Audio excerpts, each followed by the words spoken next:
সবর অর্থাৎ ধৈর্য ধরলে আল্লাহ তাআলা আমাদের কি দিবেন। আপনি কি কষ্টে আছেন? মনে হচ্ছে সব কিছু এক নিমিষেই শেষ হয়ে যাচ্ছে।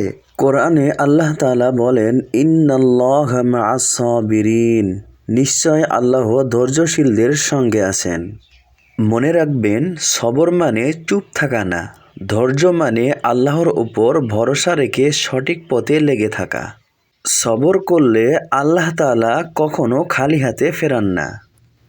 যখনই আপনি ধৈর্যহারা হয়ে যাবেন তখন রব্বানা আফরিগ আলাইনা সবরা ওয়া তাওয়াফানা মুসলিমিন, এই আয়াতটি বেশি বেশি পড়ুন। ধৈর্য ধরা কঠিন, কিন্তু এই দোয়াটি ধৈর্য ধরাকে সহজ করে দেয়।